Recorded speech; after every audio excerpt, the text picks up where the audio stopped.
What's up, everybody? Welcome back to another, not exactly pregame talks, more just kind of bringing at us a different format, let's say, calling this the pulpit. But anyway, where we're going today is really just kind of taking a look, and more throughout this week, and I guess the rest of the postseason, we're just going to be having more open discussions, I suppose, looking at what the league's been, what do we have ahead for us, and with that, we're going to have a chance to really look back and reflect, not only on what the season's been, but what it's been with us, how we've enjoyed it, and everything like that. So, right off the rip, looking back at the season, really good time, and I think everyone took notice this season. And I think there was at the beginning, this is the first thing we got to address. When the league had their strike from the players and they were losing so much money, it was a terrible look. I'm all for labor flexing their muscle and getting paid. Do not get me wrong.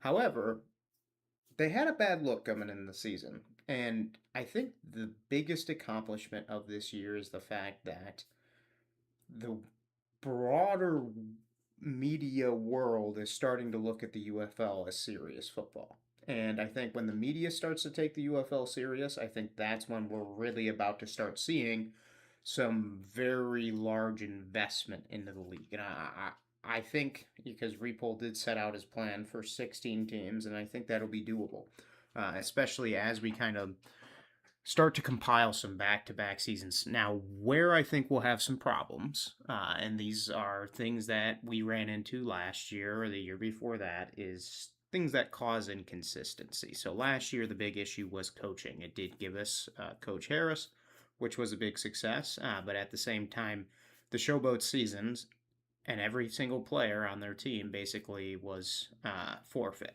and you don't want to see that.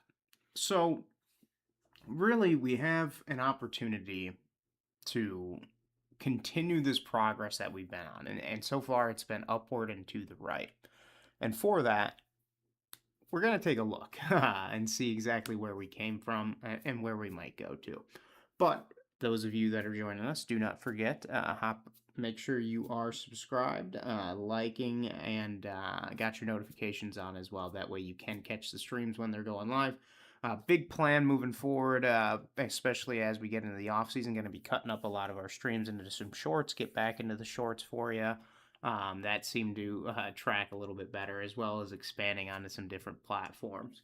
But that is all that lays ahead. Let's take a look at what I've got for us today. So right off the rip, let's start in 2024. So this is really where the UFL begins. So we have the XFL and the USFL. They come together. And this, I will say, there was not a concrete path for spring football to come together and merge the way that it did.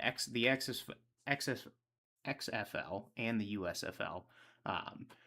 Different times had different seasons, and the 2023 season is when they were both running, and that's where I think the idea really came together to merge them together, because they were both getting very solid viewership. But at the time when this is happening, we had 16 teams playing, and their viewership was very high. Now, and throughout the UFL, we've had 8 teams playing.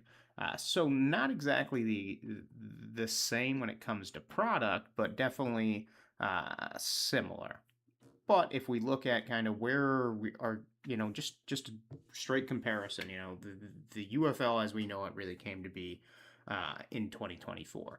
Season MVP, if we look back, Adrian Martinez did get in there last year, I believe, in the NFL for a few snaps. And then our champions were the Stallions. That was the so-called three-peat. I don't know that you call it, 3-time UFL champions, 3-time 3 in a row spring football champions. I'll give them that. However, we had the Panthers as well as a runner-up in the 2024 season.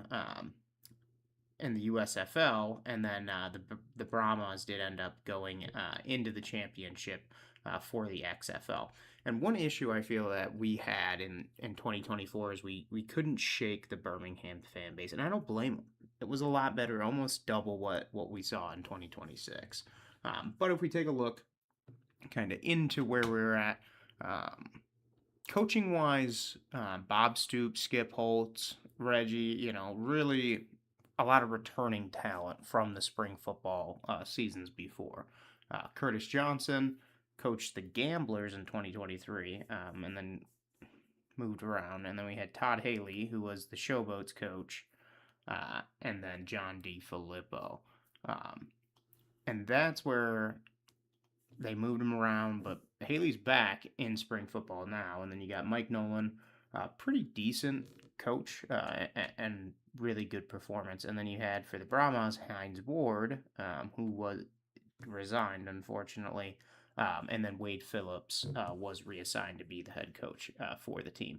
And then Coach Beck with the Battlehawks. We all know how that went. Then if we look at the standings, how everything shook out, really the Stallions were dominant. And this was a testament back to just generally how Skip was running the team. The Stallions really were firing on all cylinders. Then when you look at the Panthers, decent performance, of course. A lot of questions, but ultimately at the league, the reason it was like this is because we had the Showboats and the Roughnecks, basically the worst teams in football. So it was easy for them to get a few wins because if you think about it, they were playing 4 out of their 10 games were against scrubs to a degree. But then if you look at the XFL, that's where there was better competition. But the Renegades and then the Defenders, two teams that we know as kind of more the stronger talent, especially in the XFL today and kind of back throughout its history, didn't even make the playoffs. So it was an interesting season for sure. But if you look at our season structure, and this is something I like to bring up, it's we got Saturday and Sunday, Saturday and Sunday, Saturday and Sunday, Saturday and Sunday, Saturday and Sunday, Saturday and Sunday. So you see in the theme there, all of the scheduling was very consistent. And if you look at our time slots, we had noon, 3 p.m., 1 p.m., 4 p.m., which are just hour variants off of each other. And then there was the occasional 8 p.m. game. So we had very consistent time slots, very consistent kickoff times, and that's something the league has kind of struggled to maintain, and I can understand why. Scheduling is what it is, but ultimately, this is something that I think really helped the UFL in the beginning, is that it was consistent, and moreover, it was similar to what the NFL is. It's Sunday football, it's Saturday football, like the NCAA, and really, it had a good feeling. And at the time, if we kind of look at what was kind of like our USFL, what we came from with the USFL prior to going into the UFL. And I do think this kind of explains some of the market issues that the UFL had, especially early on and just generally throughout its history. So if we look at the Panthers, first off, this map is really just kind of spreading it out based on like distribution. But if you look at the Panthers, first off, there's probably not much interest for the Panthers outside of the state of Michigan. Then when you look at the Gamblers, probably not much interest outside of the city of Houston for the Gamblers. Then when we look at the Showboats, generally I think they did kind of, their market area was probably well represented. Stallions also, I think, was pretty good as well. But then we had the Tampa Bay Bandits. Good team at the time. And then we had the New Orleans Breakers.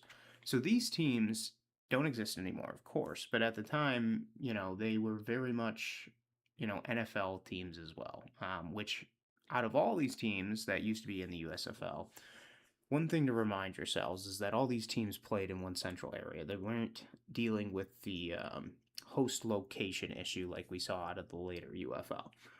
But then one of the teams that I think is more interesting and has kind of that storied history, especially with the president being a former owner in the New Jersey Generals, And then we've got the Philadelphia Stars and the Pittsburgh Maulers. And when it came to the creation of the UFL, one thing that you got to keep in mind is they were looking for distribution. Because if you look at this map, it was not this. This is not how the markets work. This wasn't what the viewership was like. This is just a generalization of the distribution across the country. But then, if you look at kind of like the XFL and how that shook out, you had DC, the Houston Roughnecks, and then we had the Orlando Guardians, the San Antonio Brahmas, the St. Louis Battlehawks, and then the Renegades, as well as the Vipers. And when we look at just how these markets hash out, so Michigan comes in, you lose Michigan, maybe even Wisconsin and Minnesota. Battlehawks are holding pretty strong in this kind of central area. The Renegades, just based on the fact they were, popular in the XFL, might hold on a good amount of these states that may not have a team. But really, these map distributions don't equal out to what the reality ended up being, and that kind of contributed to some of the problems that we've seen across the UFL. First and foremost, when we look at where we went immediately after, with the UFL, you lose Florida completely. Louisiana, Mississippi. Well, Mississippi probably good with Alabama, but like you lose a good portion of your distribution. So like especially when we go to the UFL, you can basically lose all of the West Coast because you have no teams on the West Coast anymore. Then you're really riding on Texas, because if you think about this, just between the Sea Dragons and the Vipers, and then you throw in literally just the Vipers and the Sea Dragons on the West Coast, you end up losing basically 1/3 of the country. So when we get to like maybe Colorado, maybe there's an argument to be made that, maybe there's some fans of some of these Texas teams, but you got 3 Texas teams, which I understand now. They are centered out of Texas, so costs are low playing in Texas. But then you got Birmingham, who is, kind of your southern representation, or at least southeast. Then you add in the Memphis Showboats, and the Showboats. This is where I think you have a problem. Is you got Memphis and St. Louis really competing almost for the same fan base. Though there was backing for the Memphis team, you do run into just a numbers game, because, like, if you think about the most populated area, we're talking New York, Massachusetts, all of the Northeast.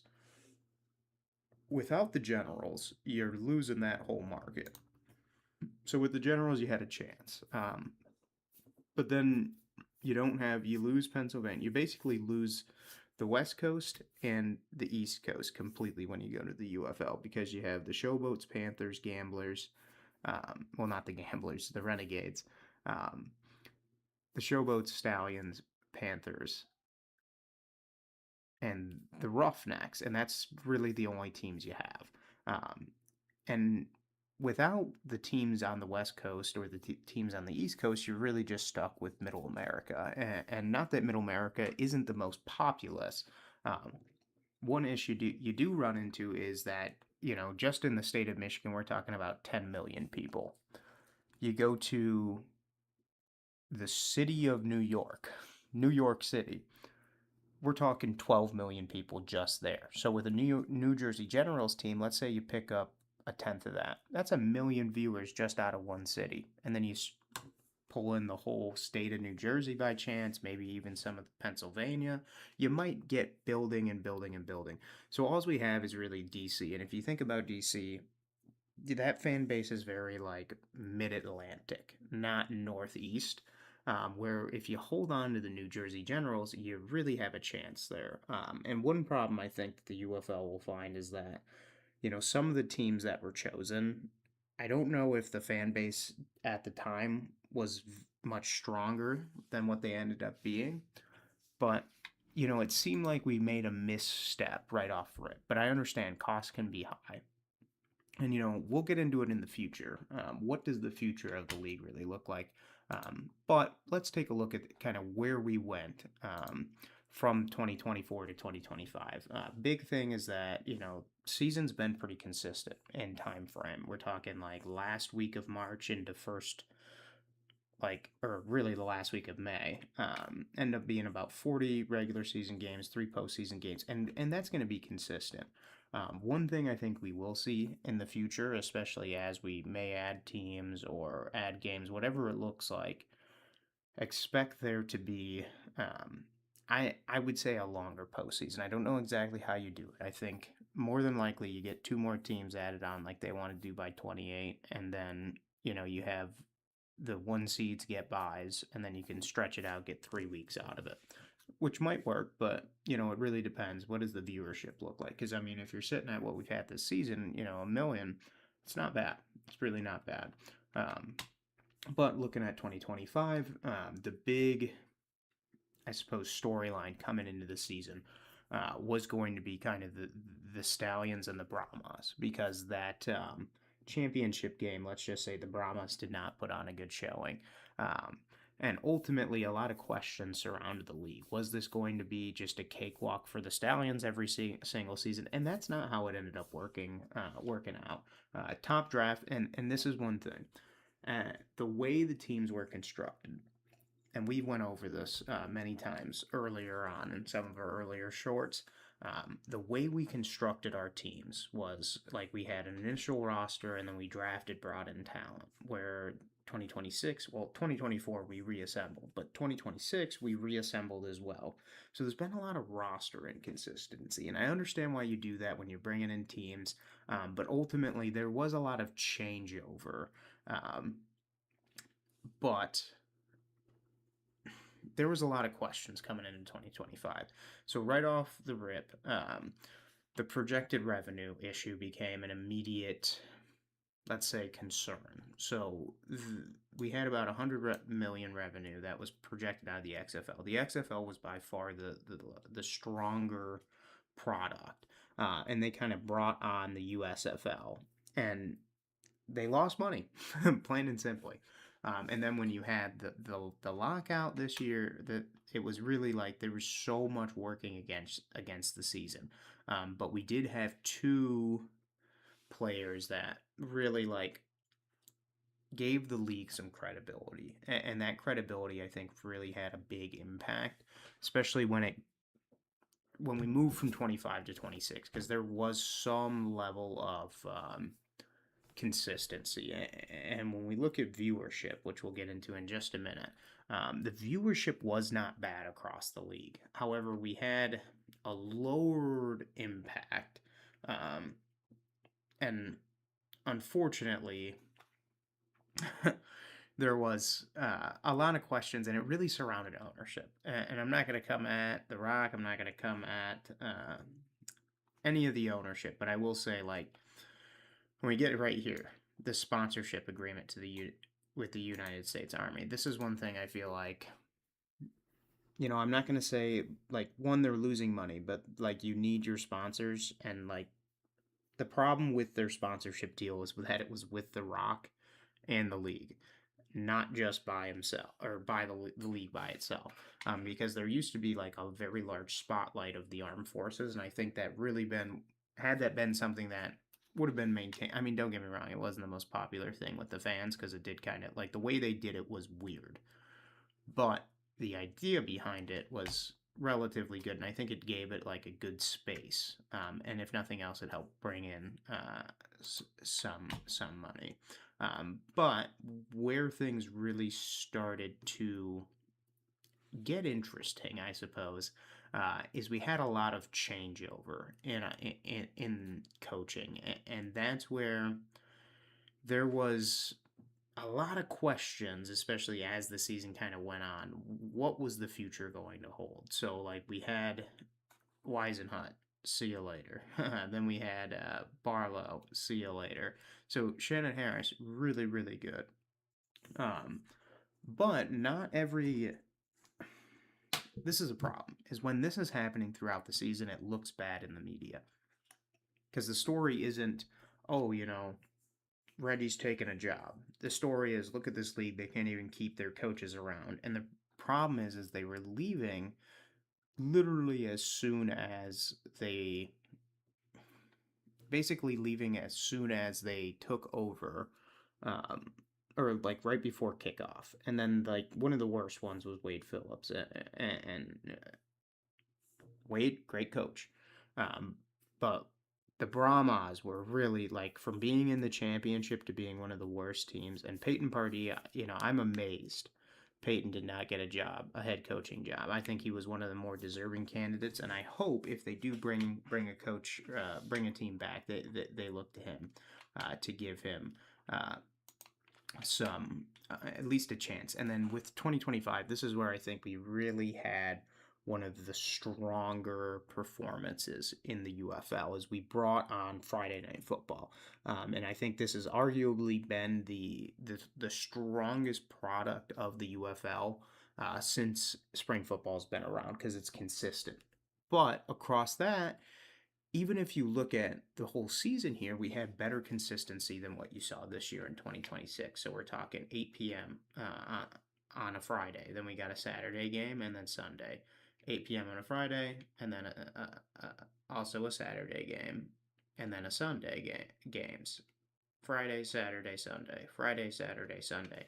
And when you look at the viewership here, so we're starting at about 0.6, so 600,000. And then as the season goes on, you start to see these numbers tick up. And for one, if you notice these numbers on these Sundays, they're going to be 700,000, 900,000. They're much stronger generally, except for when the games are not good, which is when you had like the Roughnecks versus the Brahmas. Brahmas were the worst team in football, and yet, you're still drawing 400,000. Not terrible viewership numbers, but ultimately there was a little bit of a dip, and I think that was more a result of all of the stuff going on around the league that didn't directly impact the league. So it wasn't just, oh, the performance is bad. The performance was fine. It wasn't an issue of performance. It was an issue of the story surrounding the league. When you've got coaches leaving and all this, it does not look good. When you've got a lockout of your quarterback, a guy that's protesting gets released from the league, and then, it's just a lot of bad looks. So I feel like there was a lot of issues, um, especially, you know, with the execution. And I don't know if that's a leadership issue or what, because we've seen change over there. But like there was a lot riding on 2025, and ultimately the league did stumble just a little bit. So when we look at attendance, Arlington, regardless of where they play, pretty much sitting at 9,000. Stallions used to have pretty good attendance generally, but not every team. So when you look at Houston, been consistently low. DC sitting pretty good. Then you've got the Panthers sitting at about 16,000, which is honestly the Panthers were doing well. The issue with the Panthers was venue, plain and simple, and I'd be amazed if they don't come back in 2028. But then when you look at the Brahmas, 9,000, 10,000, they were a little bit of like, and mind you, this was the worst team in the league this year.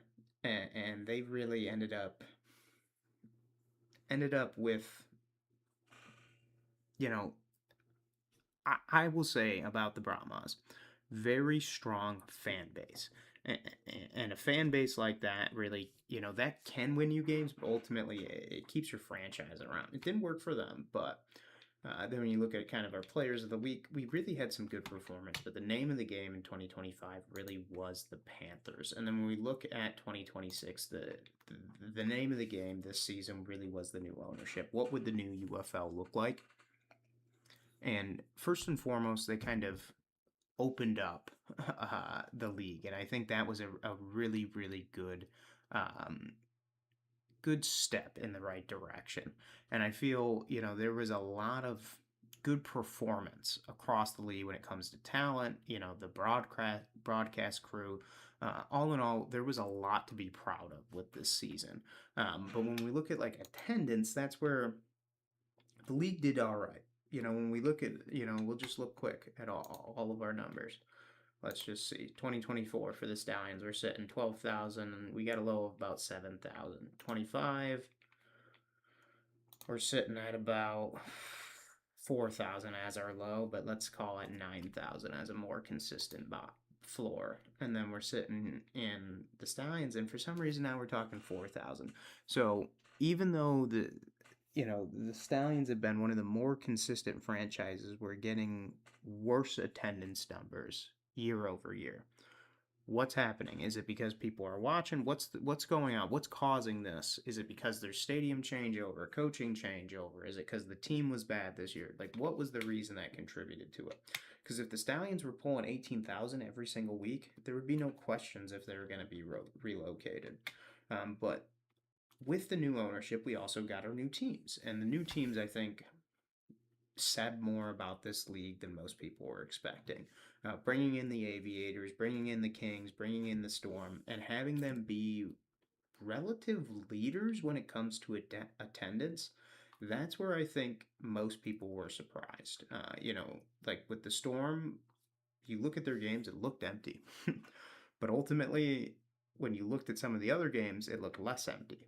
So these teams, for being their first year, I don't know if it's beginner's luck or what you'd call it, but they're making strides in the right direction.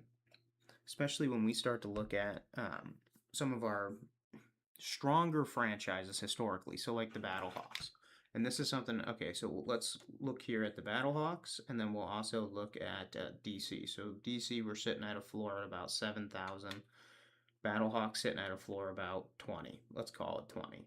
So 2024, how are our numbers compared there? DC, we're sitting at 12,000, pretty consistent, and let's say as a floor, so a little bit better in 2024. And then when we look at the Battlehawks, we're sitting 30,000 as our floor, so 10,000. So what's going on in St. Louis? Why are we losing 10,000 fans in 2 years? Then 2025, our floor is still at 30,000, maybe dipping a little bit low to 27. Not great, but still not terrible. Then as you go up to our DC Defenders, that floor stayed consistent. So like some franchises have really captured, that fan base and maintained it, whereas others have really struggled. So if we look at our Houston team, this is the Roughnecks, which was changed to it was the Gamblers, but then we had two teams, so they stuck with the Roughnecks, and they're sitting about 6,000. 2025, they're sitting six, even lower, more like 4,000. Then we get into 2026, and we're sitting at 4,000. So like we've seen relatively consistent numbers, and I understand the main motivation of the venue is not to get more fans out. It's to save money because you realize how many fans are going to come out. But I think this says a lot about where the league might go next, especially as we look to see, what did well this season. Well, so far, what did well was Columbus. What did well was Louisville. What did well was Orlando.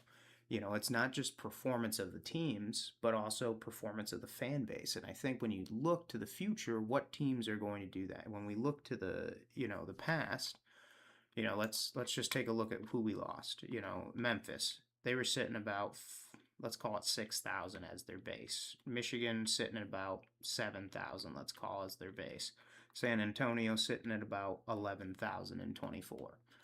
Then you go to 25, Panthers are sitting at about, let's call it 10,000. Memphis dips drastically to 4,000, even 2,000, which I think was weather induced. And then San Antonio, you're sitting about 10,000. So you've got these strong fan bases.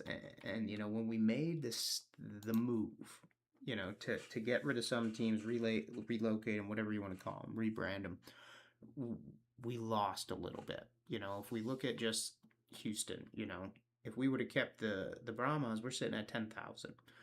If we would have kept the Panthers, we're sitting at 10,000. If we kept all these teams that it adds more than what we got. But I think this means that the league is hungry because the expansion worked. If you look at the non-expansion teams, 5,000 fans out of Houston, 12,000, 7,000 out of DC, which is really a poor number compared to their history. Those fan bases are starting to taper off, and I don't know if it's performance, what contributes to that, but these new teams, these new fan bases, these markets hungry for I don't know if it's professional sports or professional football, they want to see this. They want more of it. And I think that's really what's inspired the league when they're looking at, um, Oklahoma City here. I think that's going to be a big contributing factor is because we have a market hungry for professional sports, for one, but also a market that's hungry for professional football. And I think you add them to the roster here, I think that adds a lot to the league. And these are the fan bases that'll kind of be the future of the UFL. So on that note, I wanted to kind of take a look at what we have ahead. Because first we're heading into the playoffs. So we're heading into our semifinal week, which should be action packed for everybody involved. And, one question we had is a little changeover because they did announce that we would see one of our semifinal games because Orlando scheduling conflict, whatever you want to call it, was going to play their game in Columbus. That ended up not happening, and they will be playing at Daytona. So actually, let's take a look here. Let's see, distance from Orlando to Daytona, probably not too bad actually.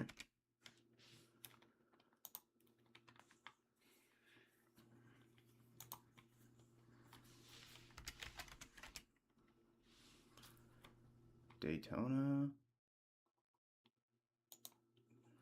Let's go. Kind of far. Kind of far.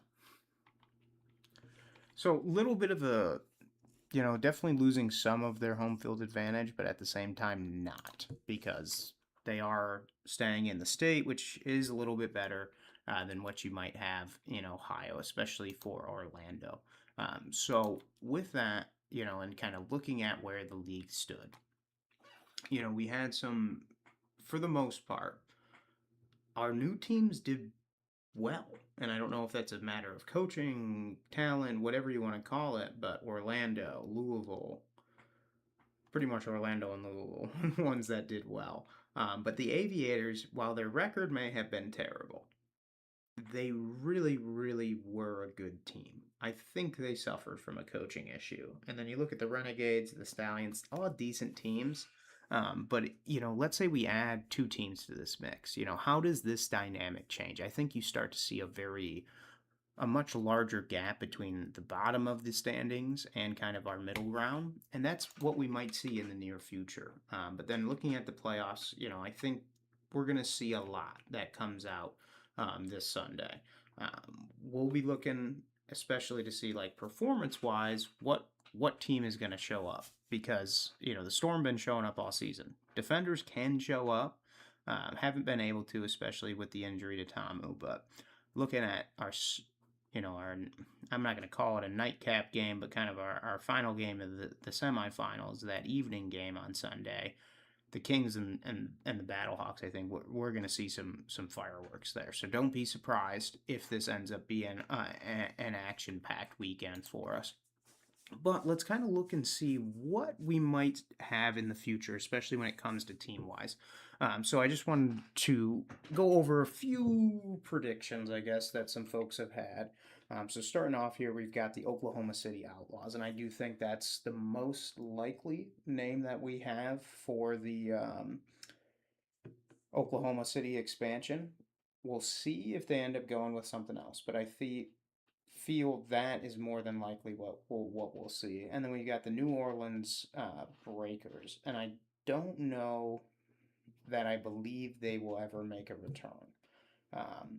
Not any fault of the team. I think it's more of a result of the fact that they have an NFL team. So there could be better markets found, like the Salt Lake City. And I think Salt Lake City in any sports expansion is got to be on your list. Spring in Salt Lake, I don't know how great of weather that is, but I'm sure they could find some location they could play in, especially if there is I'm sure they could find something there. But if you look at the team we have there, we got the Salt Lake City Wranglers, which Wranglers used to be a USFL team, and that was in LA. But that team or any team could do well in Salt Lake. You know, no professional football team, really a great team for football if you, or state for football if you look at like BYU, um, or Utah State, really, really good state for football, has no professional sport team. So I think that's really good expansion ground. And then we got the San Diego Fleet. I really like the San Diego Fleet, and I think they make a lot of sense for a return to the league. The Oakland Iron, probably not going to make it, but possibly. And then the Chicago Blitz. I don't like the idea of bringing in these teams. Like the reason I think San Diego does well, and one day, like if we think about let's call it a West Coast expansion.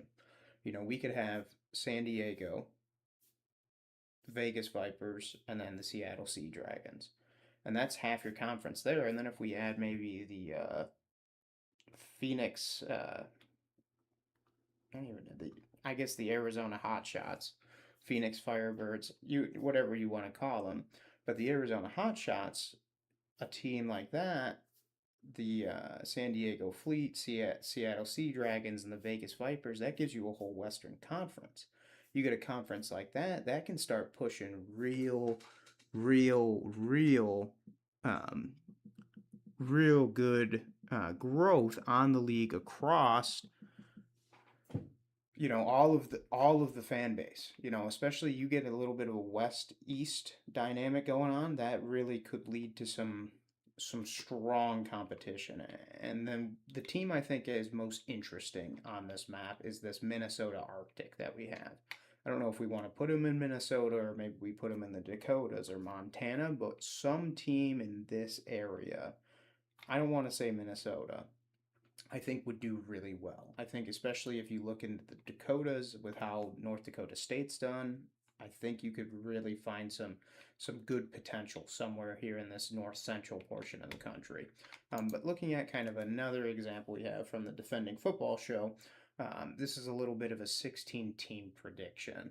If we were to go out and really kind of expand what it might look like, and for the most part, I think we have a good idea. So like Louisville Kings, Columbus Aviators, Michigan Panthers, St. Louis Battlehawks. And if we don't ever go back to the UFL, USFL, or the XFL, USFL like combination, and we just go to a straight UFL conference structure, Eastern and Western comp, however we end up doing it. Look at what this conference could be. St. Louis, Louisville, Columbus, Panthers, which one tough to get through. But then you look at across the league, you got Orlando down in Florida, let them have the state. And that's where I think we really need to move to is one state per team. With Texas, Texas football's big in Texas. So maybe we have two, but the three teams, I don't know that we do that. And maybe if one day the UFL is really booming and bustling, maybe it makes sense to have that third team in Texas. But as it stands, I think you waste market share. This Dallas team or the San Antonio team, my thoughts are one of these teams has to go. You can't have all three. But whichever team goes, maybe that's a team that we have in this north central portion. Maybe that's a team we have in Salt Lake. Maybe that's a team we have in Las Vegas. Maybe that's a team we have in Phoenix. Those are good markets that we really could potentially expand into, or maybe Dallas becomes Oklahoma City. What happens there? And then you look at our West Coast, I think you're better served doing maybe, and I get it, maybe it makes sense to have a northern team. Maybe it makes sense for like Sacramento or some team in the north of California. But if you do one team in California, you'll probably catch the TV viewership of California. So maybe you don't need two teams based on just attendance to bring in, some revenue for the league. So I think, you got to really your Western expansion, we know the Sea Dragons are coming back. You look at this list, I think some of the most likely, of course, is the Sea Dragons and the Generals. I'd be amazed if the Generals don't come back. That Generals versus DC battle would be, oh, it would be good. But all in all, I think this list is pretty good. San Diego probably doesn't get the breakers. I think you want to bring the fleet back, tie it to the Navy base, tie it to the armed forces of the country. But we've got strong bases. Like we have the linchpins. Really, you got the Panthers, Aviators, Kings, the Battlehawks, the Stallions, the Storm, DC, all just these 7 teams could carry the league. And they pretty much have, if you throw in these 2 teams as well. But what does the future hold? So maybe this is a potential future for the UFL. Then I wanted to take a look at Ricky here, and he had a lot of different expansion teams, but let's take a look real quick. So we got the Storm here, which this is the Tampa Bay Storm, which could be the one. I think this Storm logo is awesome, and I think if there's any way Repo can get the rights to him, he should. But we got the Fleet down in San Diego, the Hot Shots. We'll have to go back on these ones. I forget the exact name of that one. But basically, we have all these names, and we've got them broken up into basically conferences here. And this is kind of like our not 16 team, but more a like 32 team concept, which one we'll take and cut some of these. So like if we take just like walking, and this is brings back the USFL XFL concept, but let's take the Panthers, Aviators, get rid of Chicago. We don't need Chicago. Chicago's got a football team. Omaha, strong market. Nebraska, I think they'd be hungry for football. So that one I think we could keep. So let's keep the Panthers and the Nighthawks. And the goal here is getting to an 8-team structure in both of these. So we got the Panthers and the Nighthawks. Philadelphia, get rid of it. We've already got a team there. Boston Brawlers, I like it. But let's see what else we have. Pittsburgh Maulers, let the Steelers have the city. Tampa Bay Tornadoes, let the Buccaneers have it. Get rid of those. Get rid of the Stars. Maybe keep the Brawlers. Let's just keep the Brawlers. So we got the Panthers, Nighthawks, and then the Brawlers. Then we got the Stallions. Memphis Express, I could get behind it, but for now, let's get rid of New Orleans, and then we'll get rid of Miami. So let's say we've got the Panthers, Omaha, the Brawlers, the Stallions, and then we've got Portland Storm. I could get behind it, potentially, but we'd have to figure out what we're doing in Florida. And then we've got the Arizona Hotshots, Salt Lake City Jousters, and then the San Diego Fleet. So let's take the Fleet, Jousters, and Hotshots, and the Stallions, so that's 4. And then we got the Panthers and the Nighthawks, so that's 6. And then we take the Brawlers, that gives us 7, and we got one more team to take. So let's say we take the Storm. Okay, we've got our 8. So then we go into our XFL teams, and then we got the Battlehawks. Then we got the Battlehawks, Detroit Wheels. Get rid of Detroit. Michigan's already got a team. Then we got the Louisville Kings, so we'll keep them. And then the Kansas City Alphas. Get rid of the Alphas. Kansas City has a team. So we got 2 teams right there. Then we got the Defenders. Keep them in conference. Keep that rivalry between the Battlehawks. I like that. Then the Virginia Destroyers, maybe. Atlanta Legends, get rid of it. New York Guardians, maybe. We'll circle back on that. Then we got the Renegades, so let's keep the Renegades. Then we got the Defenders and Battlehawks and the Kings. So we got our first 4. Then we got the San Antonio Brahmas, maybe.